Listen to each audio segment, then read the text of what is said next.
할렐루야. 아멘.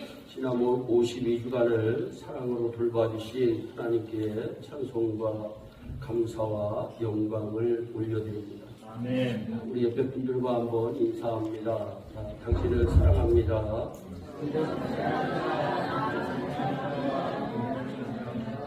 하나님은 사랑이십니다. 예수님도 사랑이십니다. 성령님도 사랑이십니다. 우리가 서로 사랑하지 않으면 하나님의 자녀가 아니라고 성경은 분명히 말씀합니다. 믿는 자는 서로 사랑해야 됩니다. 상대방이 전해준 사랑이 하나님의 선물로 내가 느껴진다면 그 사람의 인생은 잘 산 겁니다. 탈무드에 보면 이런 유명한 말이 있습니다. 오늘이 내 인생 최초의 날이라 생각하면서 살고 오늘이 내 인생 최후의 날이라 생각하면서 살아라. 한 번밖에 없는 인생이니까 좀 더 애착을 가지고 잘 살아야 한다고 하는 말입니다. 한 번밖에 없는 인생 잘 살기 위해서는 서로 사랑하며 살아야 합니다. 사랑은 아름답습니다. 사랑하면서 사는 것은 옳고 그르다고 하는 것을 가리는 게 아닙니다. 서로 이해하고 배려하고 도와주고 참아주고 기다려주는 것입니다. 사랑하는 사람이 존경을 받습니다. 상대방을 존경한다는 것은 여러분들은 어떤 의미로 받아들이십니까? 첫째, 그들의 관심을 존중하며 그들의 입장에 서서 그들의 관점에서 인생을 바라보는 것입니다. 둘째, 다른 사람을 존경한다는 것은 그들에게 감사함을 나타내는 것입니다. 셋째, 다른 사람을 존경한다는 것은 그를 믿고 이해하고 함께하는 것입니다. 지난 한 해 동안 여러분들은 얼마나 사랑하며 살아오셨습니까? 혹시 사랑하는 법을 잘 몰라 도리어 관계가 어색해지지는 않았는지요? 사랑에도 표현하는 방법이 있습니다. 첫째는 복을 빌어주는 사랑으로 말로 하는 사랑이 있습니다. 둘째는 함께하는 사랑으로 행동하는 사랑이 있습니다. 이 모든 것이 하나님께서 우리를 사랑하시는 방법입니다. 고린도후서 6장 1절에서 우리가 하나님과 함께 일하는 자로서 너희를 권면한다. 하나님의 은혜를 제발 헛되이 받지 말라고 하는 말씀이 있습니다. 교회에서 많이 쓰는 말이 은혜라고 하는 말이며 사도 바울이 가장 많이 사용한 단어도 은혜입니다. 로마서에서 20회, 고린도 전후서에서 223회, 다른 서신서에서 48회를 사용하고 있습니다. 은혜는 라는 말과 가까운 말이 기쁨이라고 하는 단어입니다. 그리고 감사라고 하는 말도 이 은혜라고 하는 말에서 파생된 말입니다. 그러니까 은혜 받았다라고 하는 말 속에는 나의 마음속에 지금 기쁨과 감사가 있다고 하는 의미입니다. 내 마음속에 기쁨과 감사가 없는데 내가 은혜 받았다? 이건 가짜 은혜입니다. 내가 반드시 은혜 받았다. 그러면 나의 마음속에 기쁨과 감사가 있어야 됩니다. 은혜는 자격이 없는데도 불구하고 엄청난 선물을 공짜로 받음을 의미하는데, 즉 은혜라고 하는 것은 하나님께서 값없이 주시는 선물입니다. 선물이 무엇입니까? 선물이란 말처럼 가슴을 설레게 하는 말도 드물 것입니다. 남에게 주는 것임에도 불구하고 신기해요. 선물은 남에게 주는 것임에도 불구하고 내가 한없이 기쁩니다. 내가 받으면 더없이 행복해지는 것이 선물입니다. 주는 사람 우선이 아니라 받을 사람 우선으로 정해지는 것이 선물이고, 내가 가장 소중히 여기는 것, 정성으로 마련하여 건네는 것이 또한 선물입니다. 그래서 선물은 상대에게 건네줄 때 기뻐하는 상대방의 얼굴을 함께 볼 수 있는 것이 참 매력입니다. 그리고 그가 얼만큼 기뻐해 줄 것인가를 건네주기 전에 예감하면서 두근두근 거리는 것이 더욱더 멋진 일이라고 저는 생각합니다. 주님께서 이 땅에 오신 것은 우리에게 생명과 풍성함을 주시기 위함입니다. 그 선물의 내용이 바로 영원히 사는 생명이요, 구원이요, 감사요, 기쁨이요, 평강이요, 영생인 것입니다. 너희가 그 은혜를 인하여 믿음으로 말미암아 구원을 얻었나니 이것이 너희에게서 난 것이 아니요 하나님의 선물이다. 오늘 13절 말씀에 보니까 하나님은 선물을 주시는 분이라고 말씀합니다. 야고보서 1장 17절에서도 가장 좋은 은사와 온전한 선물이 다 위로부터 빛들의 아버지께로부터 내려오니 그는 변함도 없으시고 회전하는 그림자도 없으시다고 말씀합니다. 하나님이 주시는 것은 모두가 하나님의 사랑의 선물입니다. 하나님은 우리의 삶이나 생명을 주관하시고 우리는 그것을 믿으면서 신앙생활하고 있습니다. 여러분, 이거 믿으면서 신앙생활해야 돼요. 하나님은 나의 삶을 주관하시고 하나님은 나의 생명을 주관하신다. 이거 믿으면서 우리가 신앙생활해야 합니다. 그러기에 우리는 풍부함도 적음도 불행도 성공도 모두 하나님의 섭리로 알고 감사하며 살아야 합니다. 왜냐하면 하나님은 우리의 생사화복의 주관자임을 내가 믿기 때문입니다. 그러기에 우리는 가난도 적음도 실패에도 원망하지 않습니다.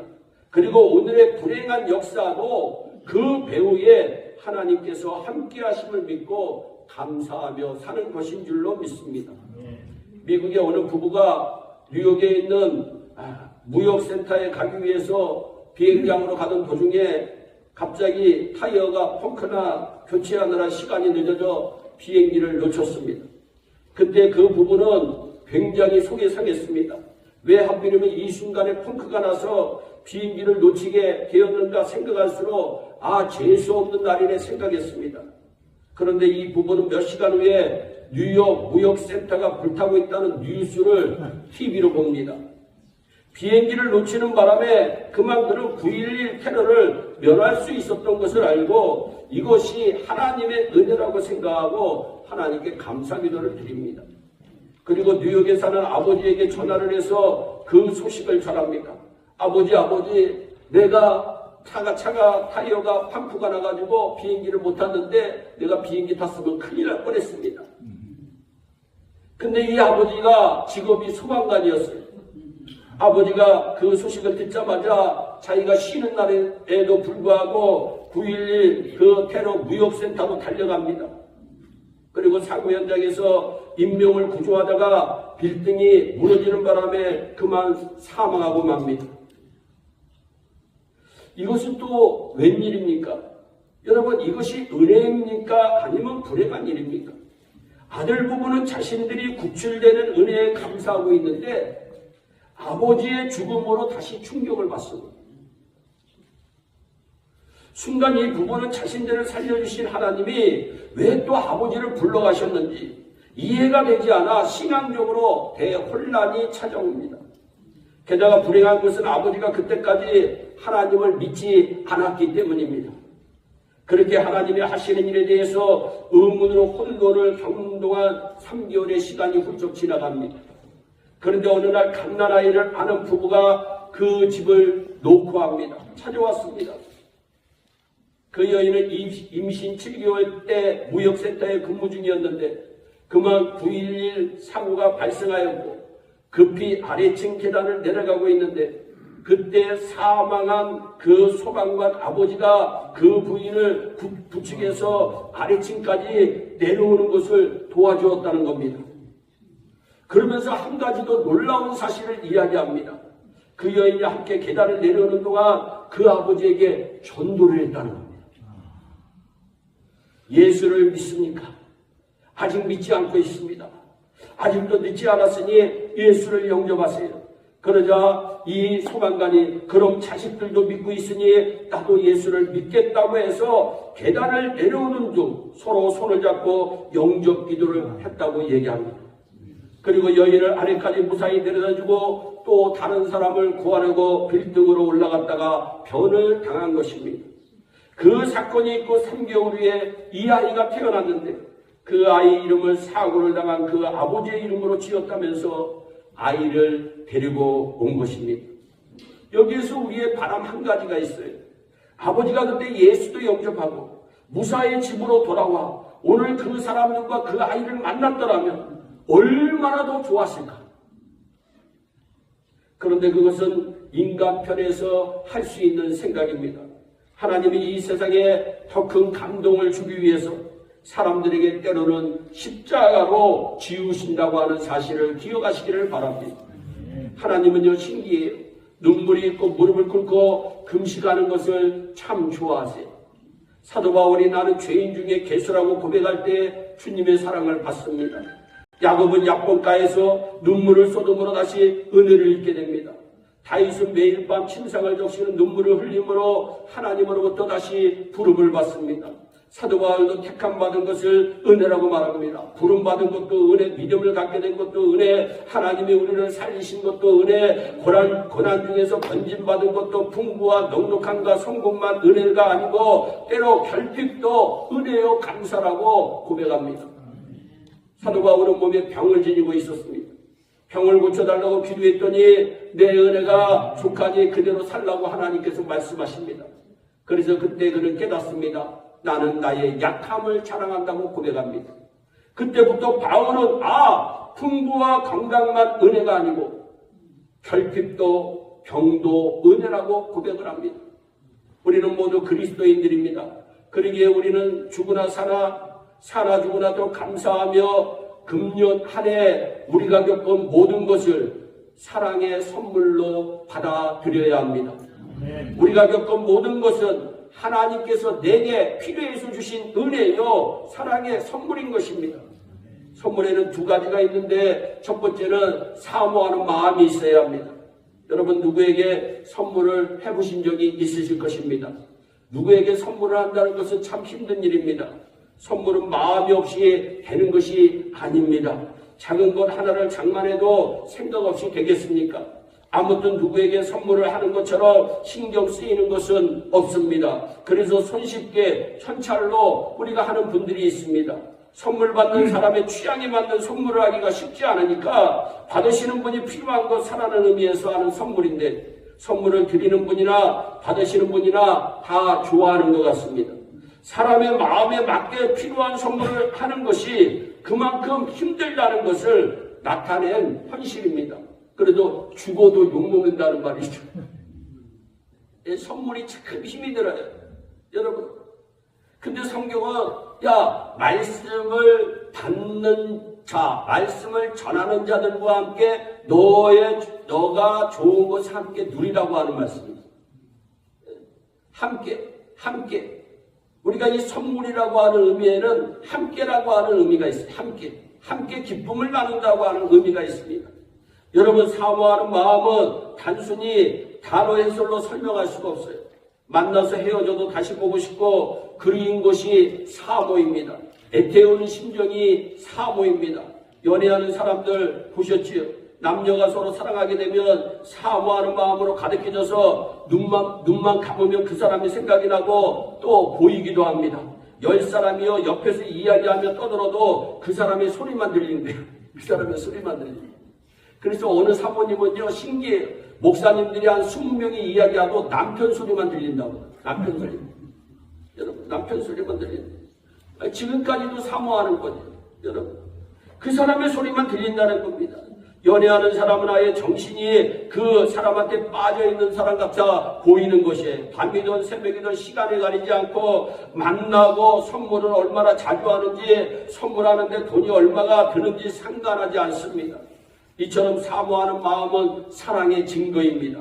하나님은 죄를 지은 인생을 지옥에 가서 고통을 받고 있는 불쌍한 인생들을 잊지 않으시고 예수 그리스도를 이 땅에 보내셔서 값주고 우리를 구원해 주신다고 하는 사실을 믿으시기를 바랍니다. 바로 저와 여러분들이 그 사랑을 받은 사랑의 증거입니다. 사모하는 마음이 있으니까 있는 거 없는 거 다 내놓았습니다. 그런 사랑을 하나님께서 우리에게 알려주신 것입니다. 여러분 생각해 보세요. 옆집에서 사람이 죽어나가도 내 마음이 없는 그 이웃에게는 나 몰라라 합니다. 여러분 내 마음이 없는 사람이 죽은 것은요 사람도 신경 안 씁니다.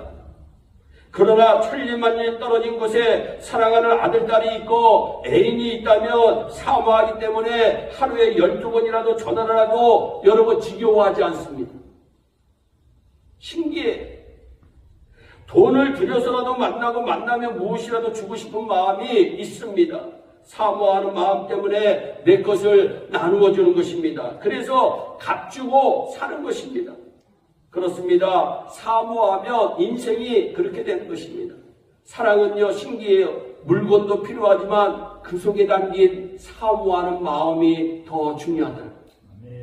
선물이라 선물 선물이라고 하는 물건이 중요한 것도 중요한 의미지만 그 선물을 준비하기 위한 그 사람의 마음이 더 중요해요. 그래서 고맙고 감사한 거죠. 서로 생각하고 그리워하는 마음이 바로 선물로서의 사랑의 시작입니다. 하나님은 우리가 사모하는 마음으로 사랑하며 살기를 진심으로 원하시고 계세요.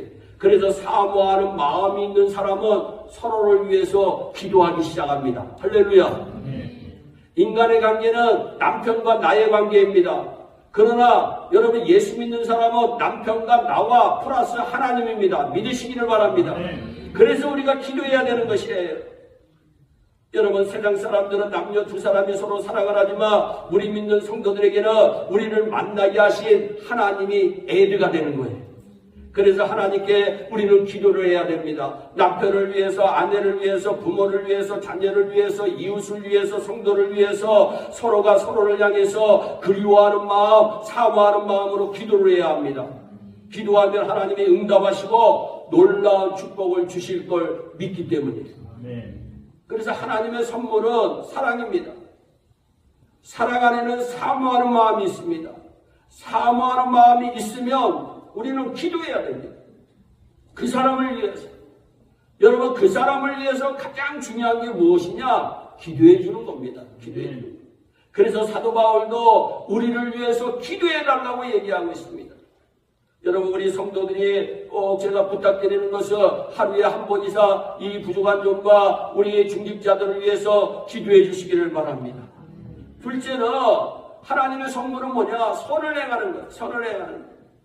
선물은 꼭 금전적인 투자가 있는 것만이 아니에요. 이보다도 큰 선물은 선을 행하는 것에서 주는 기쁨입니다. 12절 말씀에 사람이 사는 동안에 기뻐하며 선을 행하는 것보다 나은 것이 없는 줄을 내가 알았다. 여러분 사람이 이 세상에서 제일 좋은 것이 무엇이냐? 기뻐하는 거래요. 기뻐하는 거. 여러분 그래서 여러분 제가 늘 얘기하는 게 웃음꽃이 활짝 피는 곳에는 잘됨의 징조에 더 나은 것이 없기 때문이에요. 여러분들이 좋은 일을 했다. 더 나은 것이. 저는 설교를 준비하면서 이런 생각이 들었어요. 야 그렇구나. 내가 한 사람 식사 대접하는 것도 쉽지 않아요. 그런데 여러분 교회에서 친구하면요 나 한 사람이 여러분 수십 명, 여러분 어떤 교회는 수백 명, 어떤 교회는 수천 명을 대접하는 거예요. 여러분 이건 놀라운 것입니다. 생각해보면요 이건 놀라워요. 야 성경이 뭐라고 얘기했어요? 야 소자에게 작은 자에게 냉수 한 그릇만 대접해도 하나님이 있는다 있지 않는다? 있지 않는다 그랬는데 내가 수십 명, 수백 명, 수천 명을 내가 대접하면 우리 하나님이 얼마나 기뻐하실까? 본문에 나오는 선을 행한다는 것은 남에게 무엇을 조금 베풀어준다 혹은 적선한다고 하는 의미가 아니에요. 성경에서 선하다 할 때에는 재고시를 잘하는 경우에 나오는 단어입니다. 천지를 창조하실 때 창조된 것마다 하나님이 보시기에 좋았더라 말씀합니다. 그 좋았더라고 하는 말이 선하다라고 하는 말입니다. 좋았다라고 하는 말은 쉽게 생각하면 있어야 할 자리에 하나님께서 만들어 놓으셨다고 하는 말입니다. 그러므로 제 자리에서 제 구실을 하는 것이 선하다는 거예요. 목사가 저 목사님은 참 선하다, 기도 많이 해서 선하다 이게 아닙니다. 저 목사가 목사의 위치에서 목사답게 구실을 잘 행할 때 선하다고 하는 의미입니다. 그래서 목사는 목사다워야 됩니다. 장로님들도 장로님들 다워야 됩니다. 권사님들도 권사님들 다워야 됩니다. 성도들도 성도들 다워야 됩니다. 왜? 이것보다 더 나은 일이 없다고 성경이 얘기했기 때문에, 이것보다도 귀한 일이 없다고 성경이 얘기했기 때문이에요. 여러분 주일날에는 교인은 교회에서 예배해야 합니다. 자기 자리를 지키는 것이 선한 일이기 때문입니다. 주일에 다른 데 있는 것은 제자리가 절대로 아닙니다.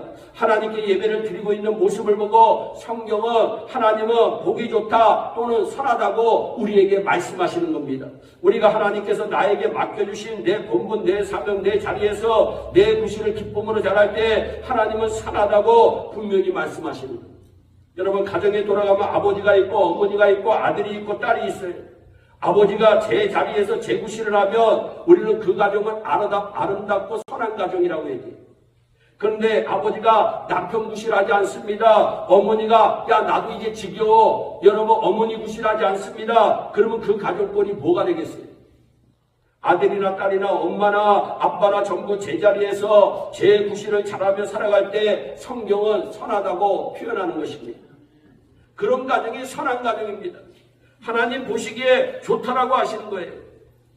어느 목사님이 음식 잘하기로 소문난 식당에서 밥을 먹는데 너무 맛이 특별해서 주인을 불러 주방장에게 그 비결이 무엇냐고 물을 때 그 주방장이 하는 말이 이 맛은 제가 낸 것이 아니라 하나님이 내주시는 것입니다.